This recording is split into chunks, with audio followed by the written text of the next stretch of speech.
Welcome to the Business of Story, where we connect you with the leading minds in the art of business storytelling. Learn from best-selling authors, Hollywood screenwriters, makers, content marketers, and brand raconteurs on how to craft and tell compelling stories that sell. The Business of Story is brought to you by Emma, which provides innovative email marketing tools and services that drive brilliant results. And by Convince and Convert, digital marketing advisors and counselors to leading brands and organizations worldwide. Convince and Convert helps you gain and keep your customers online. Here's your host, Park Howell. Hey, welcome back to Business of Story. Park Howell here. And do I have a fascinating guest for you today? This guy didn't graduate from high school. Even despite that, talked his way into going into college. Didn't graduate from that either, by the way. Had an inspiration while having a Big Mac in McDonald's. Started a company that is now, at the age of 18, by the way, this company now reflects many brands and generates revenue of over $250 million a year. All because he saw a story for him that he created a clearing for and lived into. And business storytelling has been at the center of what he does. His name is Brian Scudamore, and he is the CEO and founder of 1-800-GOT-JUNK. That's right. A junk man. Started this company from nothing and has built it into quite a franchising empire. Brian is fascinating because story has been at the center point, at the epicenter of everything he's done, even to a point he'll discuss today about when he didn't have his story straight and his leadership broke down and what he had to do 5 years into this enterprise to essentially start from scratch. But if he didn't do that, he may not be around today. Anyways, Brian's been nice enough to join us here on Business of Story, and he's going to take us through his story and cover a lot of really amazing things, such as, what he had to do when he didn't have his brand story straight and how he righted the ship. I think we've all been there in one way, shape, or form. The importance of the beer and barbecue test when hiring the right people. Now, that's a test that I can really get behind, a beer and barbecue test. You're also going to learn about Brian's concept of the painted picture. And this is the power of story found in visualization and what picture are you painting for yourself to live into and prosper from. And at the end of the program, Brian's going to share his 3 primary story tips that we can all use to help build enterprises and grow our people so that we are all benefiting from the business of story as it relates to our brands. So without further ado, let's jump right into this amazing episode with founder of 1-800-GOT-JUNK, Brian Scudamore. Hey, Brian, welcome to Business of Story. Great to have you here. Thanks for having me, Park. When I first started this podcast a year ago, I was thinking about story artists from Hollywood and authors and writers and screenwriters, and we've had all of those on. And if someone had told me I was going to have the CEO and founder of 1-800-GOT-JUNK on the show, I would have said, what? But you have an amazing story. When I looked into your background, I thought, man, this guy is truly a story artist. Why don't you give our listeners a little bit of a backstory about how this all came about? Pretty simple stuff. I was 18 years old, one course short of graduating from high school. I was in a McDonald's drive-thru of all places when the business inspiration hit me. And what the inspiration was there was a beat-up old pickup truck with plywood side panels built up on the box of the truck. It said Mark's Hauling on the side, and the truck was filled with junk. And I thought, I'm looking for a way to pay for college. I talked my way in because I didn't graduate from high school. And I said, that's it. I went out and bought a truck, $700, got a beat-up old pickup truck that, was hardly roadworthy, and started going down laneways, alleys, knocking on doors. If I saw someone had a pile of junk outside their garage, I'd offer to haul it away for a fee. And that basic business model became 1-800-GOT-JUNK, which today is a $250 million business, $250 million, where we've expanded into other great brands in the home service space, all under the banner of O2E brands, which means ordinary to exceptional. So what started with a beat-up old pickup truck, a very ordinary business that we made exceptional through customer experience, we're doing it again in other brands and having a blast. All right. And your story is very inspiring because, there are a lot of people out there. And I will say a lot of young men in particular, between the ages of 18 and 25, 26, 27 in this day and age that are having a hard time finding their way.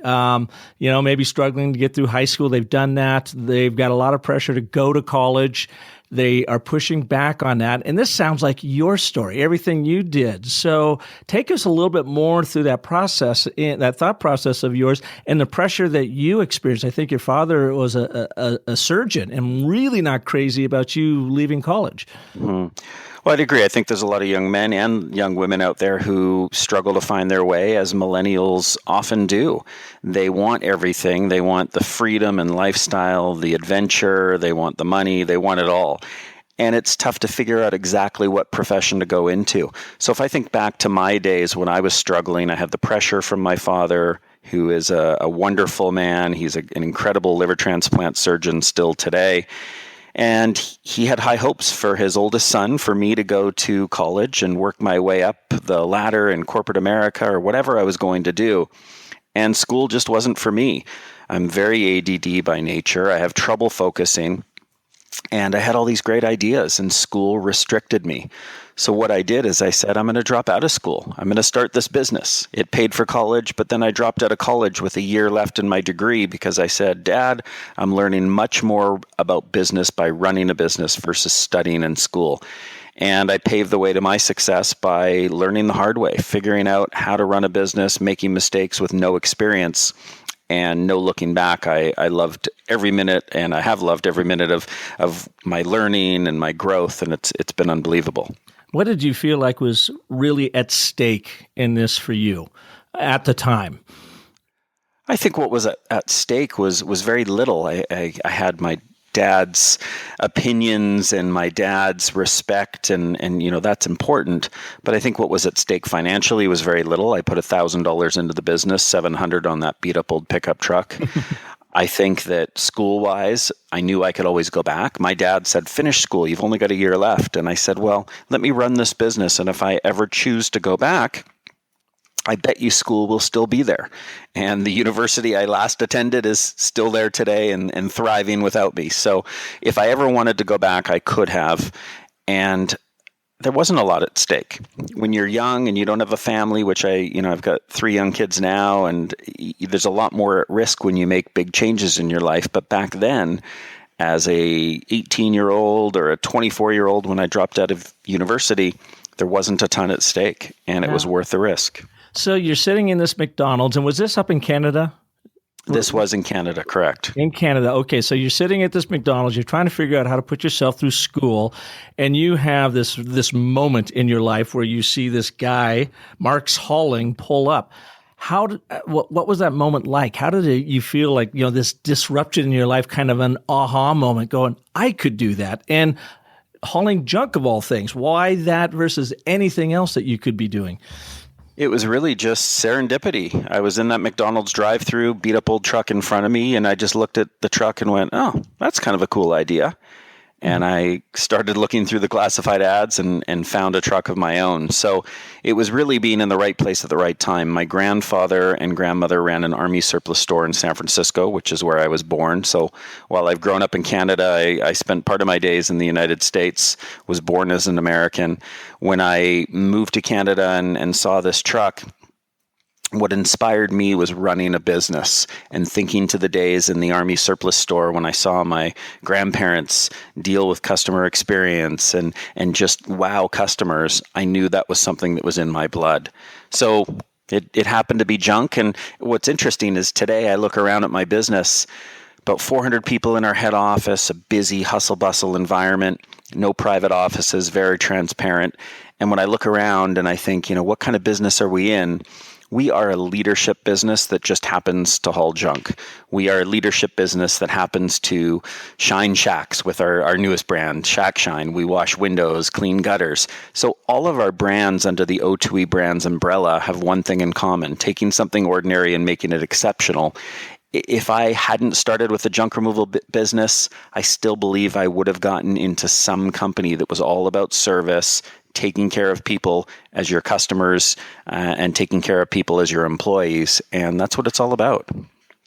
Interesting. That's a brand proposition, value proposition that carries over not only in your delivery and your service, but also, I suppose, in the leadership skills of your people. Now, you don't want to think of people just being ordinary coming in, but a lot of people often just view themselves as being ordinary coming in. And it sounds like you've created an environment that helps them become extraordinary in their own ways in their profession with you. Mm-hmm. And ordinary doesn't mean that it's bad, doesn't mean it's boring. It just means that you're taking your regular Joes, your regular Janes, and you're helping give them opportunity, and they're helping give us opportunity. So if I look at myself, I'm an ordinary guy. I'm sitting here right now in my office where some people would be dressed more professionally than me with, I've seen one guy walk by with a suit on, but I'm wearing my Chuck Converse, my blue jeans, and a black t-shirt. It's just plain and simple. I'm a simple, ordinary guy. But we are doing together ordinary things by taking care of our people, by taking care of our customers. And it's easy to say we take care of people, but we really work at it. We give all of our employees 5 weeks paid vacation. We have a 101 Life Goals program where we help our employees dream big, not just within the business, but in their own personal lives. And so we can help make those dreams come true. So, what I love about your podcast, The Business of Story, business is storytelling. People buy brands because they love their stories. I have a Starbucks cup in front of me. I'm always caffeinated, but it's generally Starbucks because I love their story. I love Howard Schultz and how he found this brand and what he turned it into.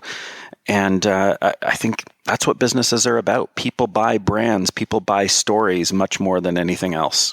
Oh, without a doubt. I was telling our son your story, and I sent you a picture this morning as he was heading out of town. 1-800-GOT-JUNK truck pulled up alongside of them, and he shot me a quick picture and sent it over and said, "Hey, Dad, check this out." I just love how the universe does that for us. Absolutely. But it hasn't always been easy. One of the things that I found fascinating about your story is that you got 1-800-GOT-JUNK. You started as the Rubbish Boys? Is that right? It was the Rubbish Boys. It really was just me. So technically it was Rubbish Boy, but I had a vision for something bigger. By the way, it sounds like a great name for a band. That's what people told me. And if I was more musically inclined, I did grow up playing bass guitar a little bit in high school and had a little band. But no, if that was going to be my focus in career, I probably would have kept that name. But I changed the brand to 1-800-GOT-JUNK because I wanted something where the name, the phone number, the URL were all the same, and that this was a brand name that people would remember and never forget,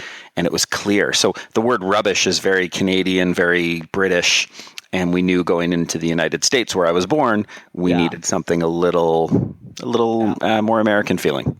Well, I was born in Seattle, raised in Seattle, so I'm practically Canadian because we spent a lot of time up in Vancouver and those areas.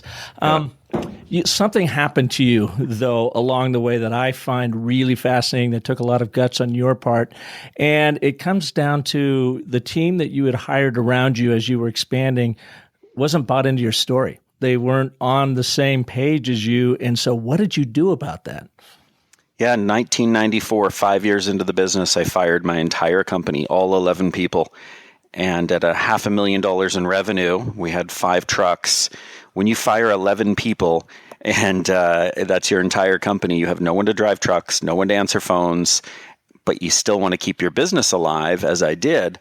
It was a challenge. I could only run one truck. I could answer by my cell phone my call center calls coming in, and it was a lot of pressure and stress to really keep the business alive. But what I learned that day, I got rid of my entire team because they just weren't the right people for me. It's not that they weren't nice people, but I didn't spend time with them. I didn't feel connected to them. We didn't have things in common. They weren't the clean-cut professional types that I felt I needed moving forward if I was going to revolutionize the customer experience in the junk removal industry. So I had to start from scratch, and I sat down with all 11 people at once. I didn't waste any time, and I said, as your leader, I've let you down. This is my fault. I didn't pick the right people for me and from my business, and you guys are nice guys, but this isn't going to work out, and it's a leadership failure. So I learned that day that a company is all about people. It's about finding the right people and treating them right. And the only way to fix my challenge was to start again. And when I look today, even as we're on this podcast, I look around, I can see people smiling. They're doing work, but they're smiling. They're having conversations. They're enjoying what they're doing because we are aligned behind the story, the cause of what we're building. And it's a fantastic thing. Well, and we say often here on the show that people aren't going to buy into your story until you own it first. So what was it about the story or your leadership that you had fallen down on, that you didn't own, and so therefore collected that initially that wrong group of people around you? And how did you correct that moving forward to get the folks you have there today? I started to pay attention to, how do I find friends? How do we find friends in the world? We're friendly, we're outgoing, we find something in common, we recruit friends, so to speak, that are interested, have some sort of passion that's shared. And so I started to look at my potential employees that way and said, do they fit with our values? Would I have a beer with them? Are they nice people, smiley, optimistic? And we hire on attitude, train on skill. And when we made that change and really focused on the person behind the job, that's made all the difference in the world for us. We have something we call the beer and barbecue test, which is a bit of a hypothetical screening tool where we say, would we have a beer with that person? Would they enjoy having a beer with us? And then on the bigger level of the barbecue, it's how would they fit in? If we were at a company barbecue, would that employee have fun, fit in, contribute to the betterment of the entire group? Mm-hmm. Now, you also have this process about painting the picture. Can you take us through that a little bit and what our listeners can learn from that in creating their own stories? Mm-hmm. Well, the painted picture, I'll try and describe it, but I'm happy to also share it with your listeners if they ever want to send me an email. I don't know if you have show notes, but you can put, Brian at Brian.Scudamore at o2ebrands.com. If they want to send me an email, I'm happy to flip them over my painted picture, because a picture, they say a picture is 1,000 words. Well, I've put these words into a document that describe and paint the picture for someone of what our future looks like. So the first painted picture, where that came from, was I was at my parents' summer cottage. I was sitting on their dock. They had this little cabin, and I went to retreat to this cabin because I was in a place where I was surrounded by a bunch of entrepreneurs in the entrepreneur organization who were having much greater success than I was, and I was feeling down and gloomy and thinking, I've got this junk business. Is this really something I want to build? Can I do it? I haven't finished high school. I haven't finished college. I don't have the money. But what I realized is, hold on here, Brian, take a pause, take out a sheet of paper and write what the future could look like. Write that pure possibility that I could only imagine in my head, get it down into writing, one piece of paper, double-sided. I said things like, we will be in the top 30 metros in North America, because there were 30 cities in North America bigger than Vancouver where we started. I said we would be on the Oprah Winfrey Show, clean, shiny trucks, friendly, uniformed drivers. We'd build the FedEx of junk removal. And all these things that I put into writing into my painted picture, immediately when I read it, I went from a doom loop to a point of optimism and power and feeling like, wow, I can actually see this picture. I believe in it. And this is where we're going. And I started to share very confidently that picture with people around me. And I said, listen, this is where we're going. Do you want to take this trip? Do you want to make this journey with us? And you'd get employees who were on board who said, yeah, absolutely, this is unbelievable. You'd get some people who said, this isn't my deal, and thanks, but no thanks. And they'd weed themselves out of the company. So a painted picture, a vision. If you don't know where you're going, any road will take you there. Having a vision and a clear path is the most important thing.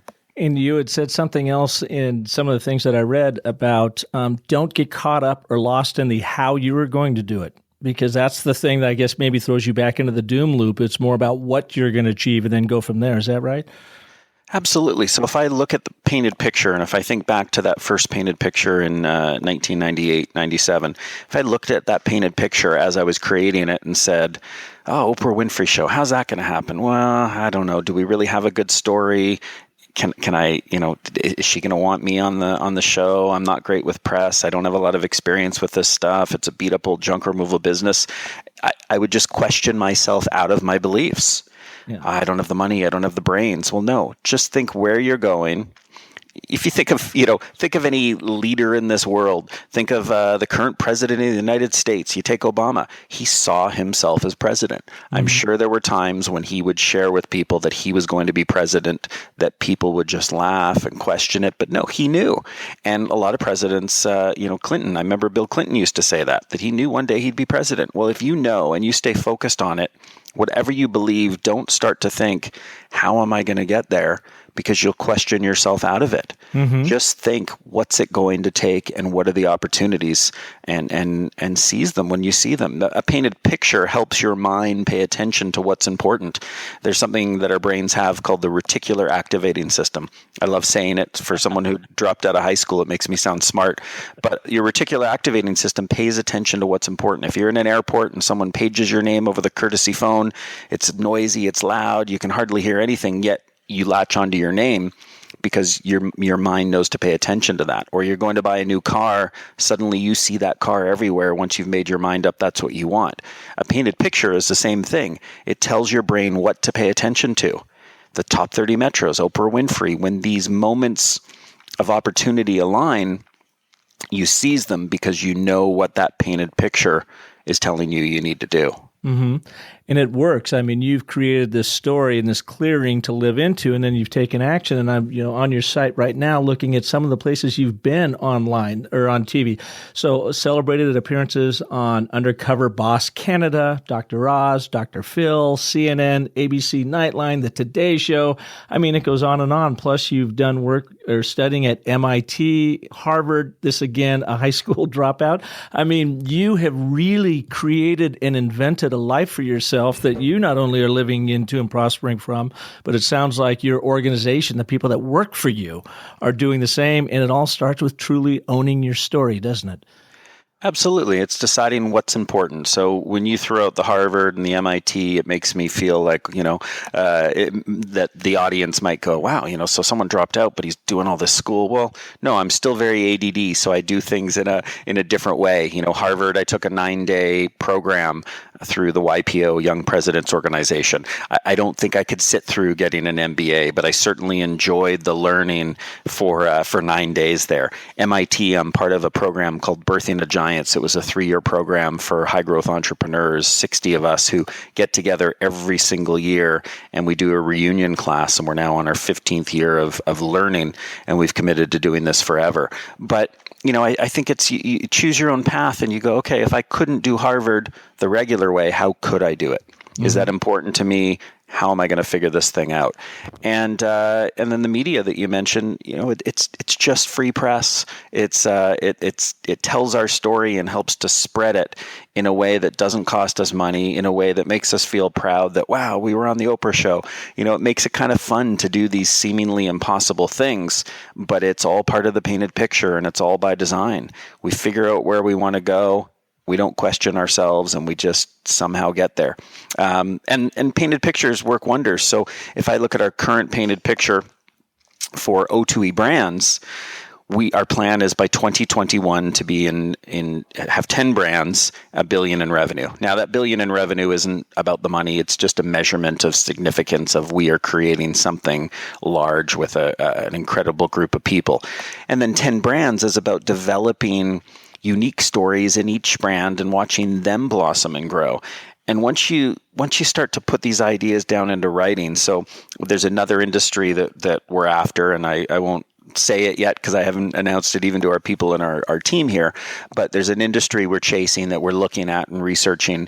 And suddenly once I put it down in writing, it's amazing. I'm getting emails from people constantly who are in this industry who are reaching out to me saying, hey, do you think that this could be a fit with your expansion plans? Mm-hmm. And so a painted picture, you put things in writing and it's amazing. It's almost like the universe conspires to bring these things together to you. And it's unbelievable, but it works. It absolutely does. And I'm a big believer in the universe conspiring to bring things to you. As Joseph Campbell says, when you follow your bliss, doors will open where there were only walls before. And that's another way I think of saying if you're really living into the right story that is your personal passions directing your professional pursuits, that these things do open up. And it's frightening to go and do that. But once you get into it and you give yourself into the process, I have found that it is is just amazing what shows up on your doorstep.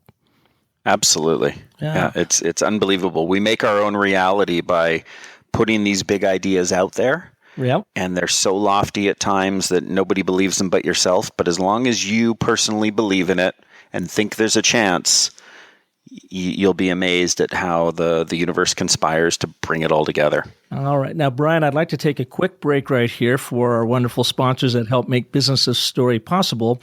When we come back, can I put you to a little bit of a test? Really what I want to do is open up your entrepreneurial mind through the story cycle process with one of your new brands and take you through outlining that brand story very quickly. Are you game? Will you do that? Yeah, absolutely. All right. It's Shine Your Shack, which I believe you just started in January of this year, correct? So we've got a fresh brand to work from. So let's do that right after these messages from our sponsors.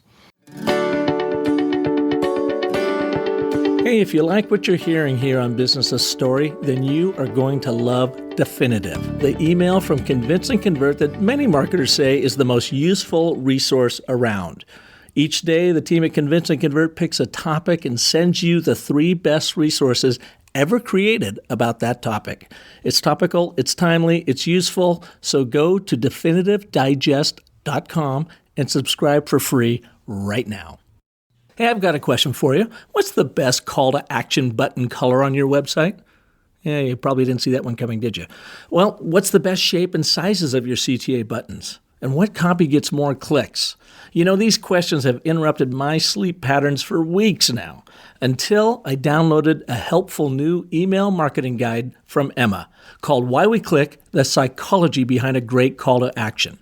You'll learn how applying just a little bit of brain science can transform your CTA buttons into small but mighty conversion powerhouses.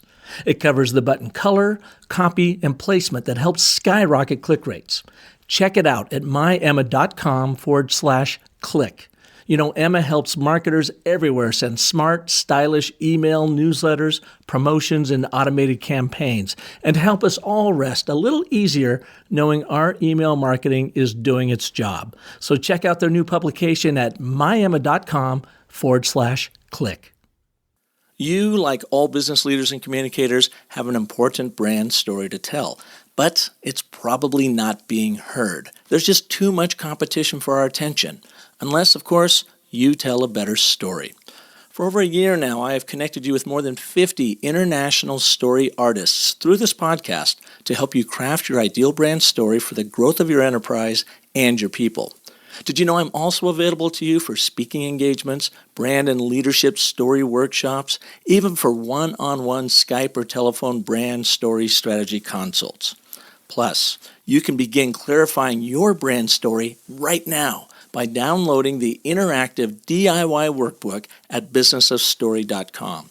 You see, your sales don't have to be comedies or tragedies. You can make them epic by clarifying your brand story and connecting with audiences and customers like never before. So download your workbook today at businessofstory.com. And if you're not 100% satisfied, I'll happily refund your money. And one last thought. Just remember, the most potent story you ever tell is the story you tell yourself. So make it a good one, my friends. Story on. Welcome back to Business of Story and our terrific guest today, the founder of 1-800-GOT-JUNK, and boy, do I have that, Brian Scudamore. Brian, it's so great to have you on the show. Your story is really phenomenal. Awesome. Thank you. All right, so we're going to open up this brilliant entrepreneurial mind for everyone to take advantage of here. And I mispronounce it. It's Shack Shine is your new brand. And this is a brand where you send folks in to help really, I guess, clean up the exterior of a home. What's the overall backstory on the brand? Yeah, Shack Shine. We're shining people's shacks. Like someone gets their car detailed and gets the outside, the inside cleaned up and looking pretty, we do the same thing with homes. So we actually formed a name that didn't exist before called house detailing. So Shack Shine is in the house detailing space. We will do windows on the inside, the outside, gutters, power washing, And at the end of the day, we find that the homes smile. Our brand has a little smiling home, and somehow people identify with that, which is pretty cool. And the power washing is important, having grown up in the Pacific Northwest, because up there, of course, you've got green moss and algae and mold everywhere. Down here in Arizona, we don't have to deal with that quite so much. Okay, so let's jump right into this. And we're going to take you through the 10 steps, the 10 questions to ask yourself about this particular brand. And all of you listeners out there, you can apply this to your brand too. But let's see what Brian says and how he shapes the story around Shack Shine. So number one, Brian, what do you do better than anyone else? And you being the brand. Yeah, we shine shacks. We make homes smile.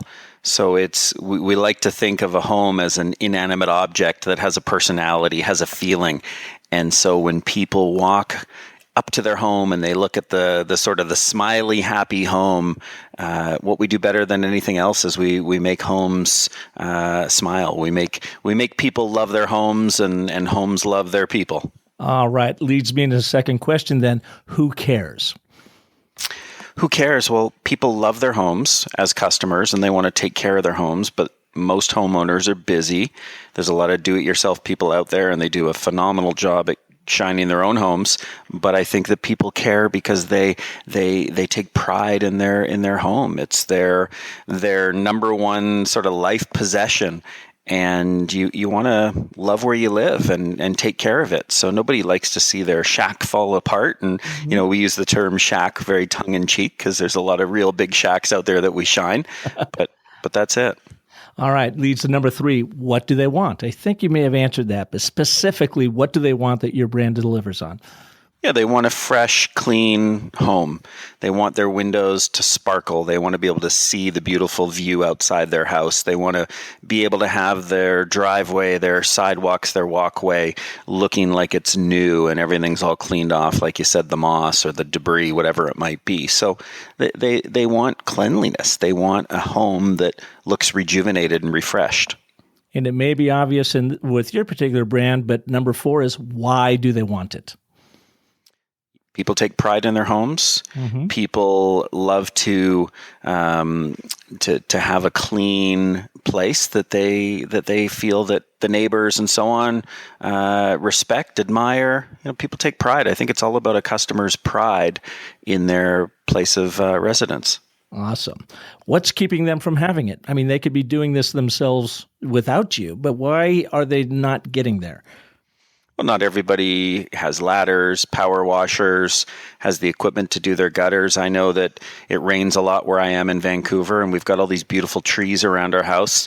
Well, the leaves shed in the fall right now, and they end up in our gutters, and then it rains like crazy, and me getting up on a ladder and potentially slipping, falling, it's not a fun thing. Some people, again, there's do-it-yourselfers who love this stuff. I know some of my friends who love to take care of their own homes. But if you don't have the equipment, you don't have the time, that's what Shack Shine does. And customer service-centered businesses, I think, are the place that people, entrepreneurs should look to, because everybody loves services and everybody has limited time. All right, so now we get into the mentor of the story, and that is Shack Shine. How are you uniquely equipped to help them? I think we're uniquely equipped to help customers because we have a brand that they love.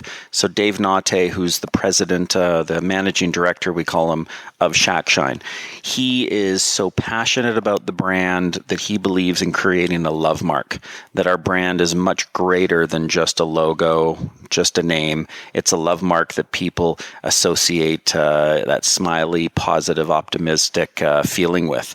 And so when people use our company, Shack Shine, they see the smiling faces of these technicians that show up, and we're just different than every other company because we focus with all our brands on bringing in exceptional people who are smiley, happy, professional people. We're so careful with the people we bring on board that I think that's what we do so differently, and that's why people love the brand. So a love mark is the ultimate goal, and we're making progress towards that.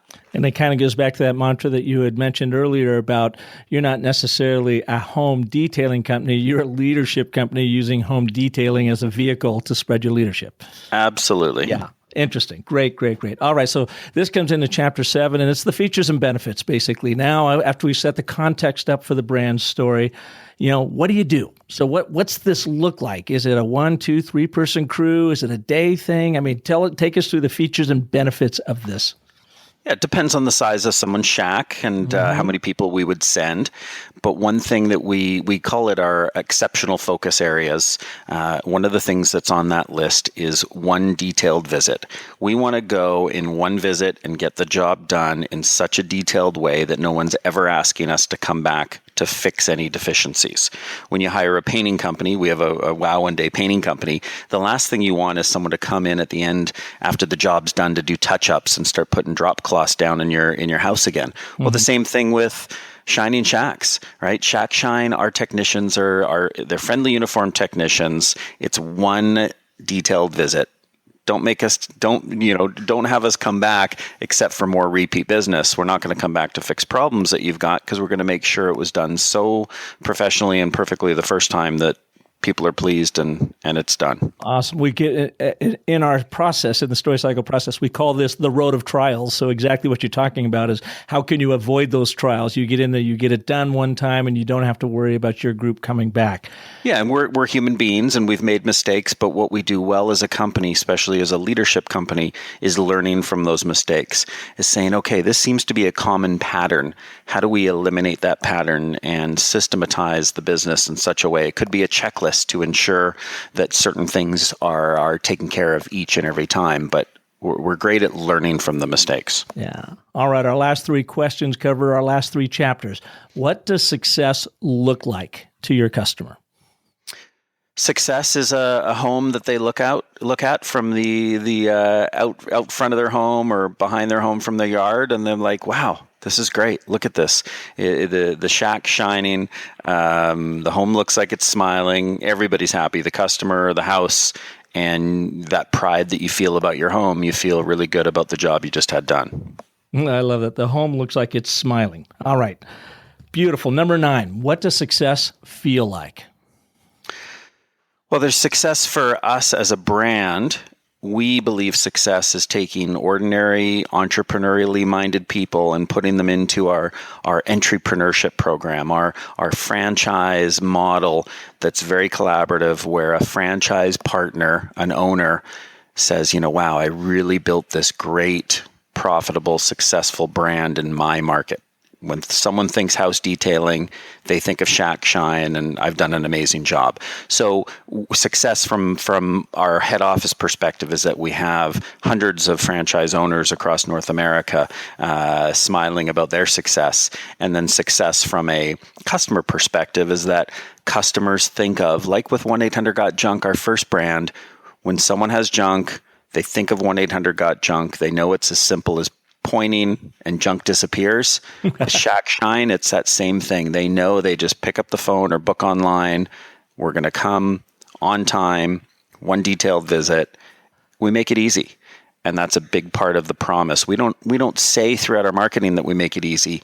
We just want it to be so easy that people are blown away with how we've delivered. Yeah. It's all about walking that talk. So it not enough to say it's easy. You got to point it. I love that idea of point and it disappears. That's great. Mm-hmm. Number 10, how do you keep them coming back for more? What's the brand ritual built into Shack Shine? I'm a big believer in not having contracts. So with the cell phone companies, you're locked into a contract. With your cable company, you're locked into a contract. To me, the contract with our customer is, if we do a great job each and every time, you're going to continue to have us come back. We make it easy. There isn't a better way.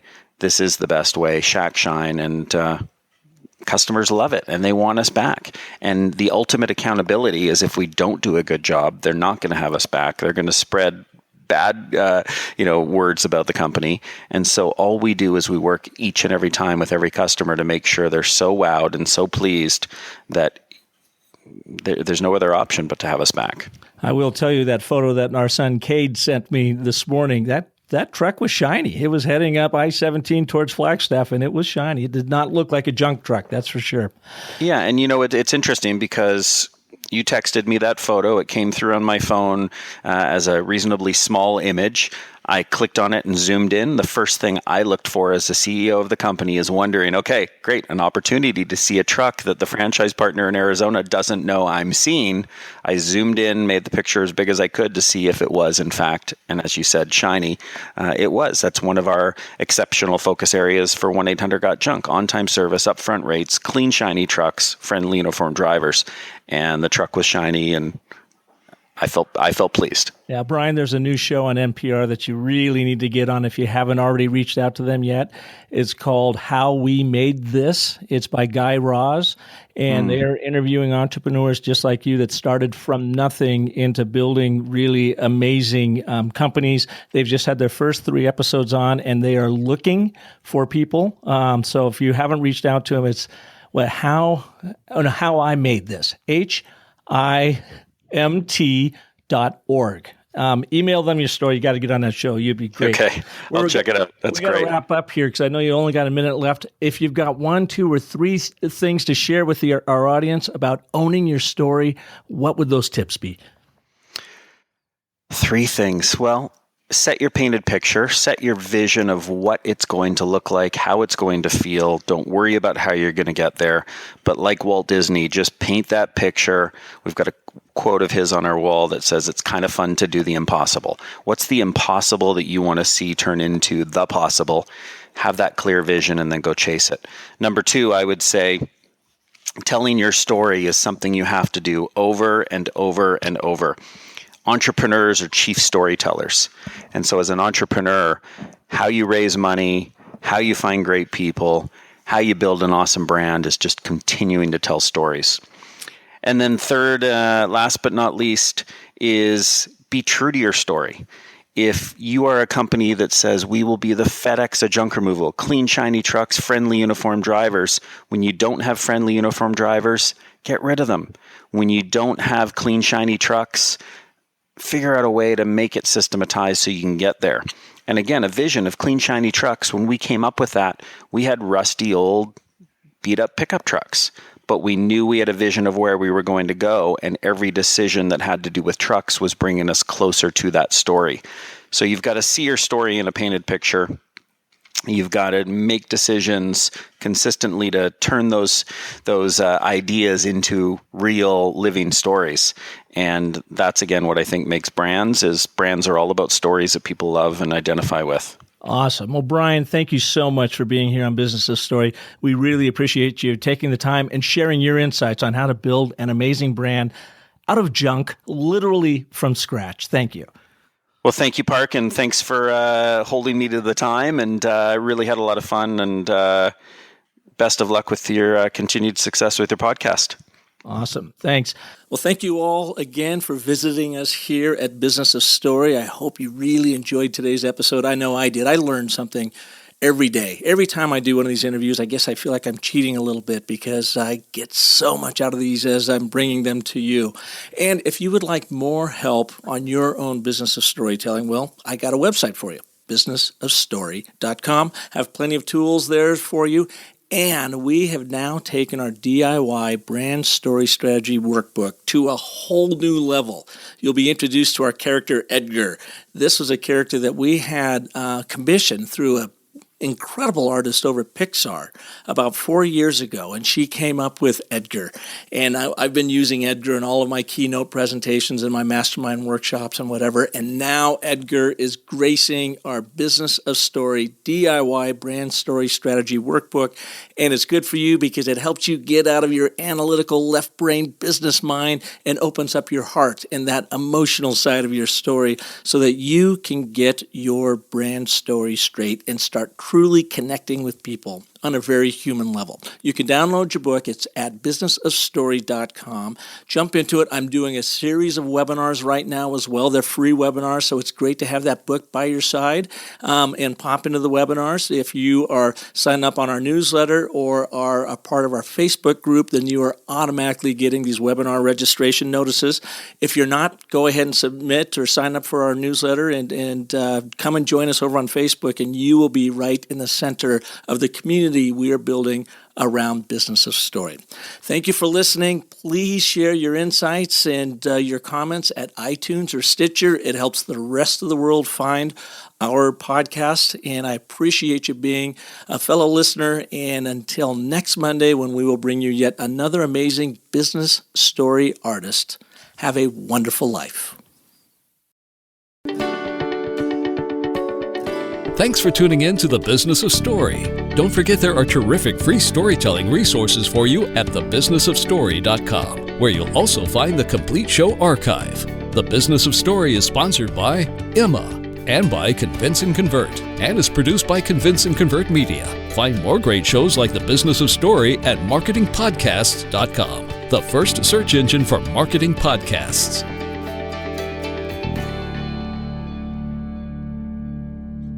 Podcast imaging by audiobag.com.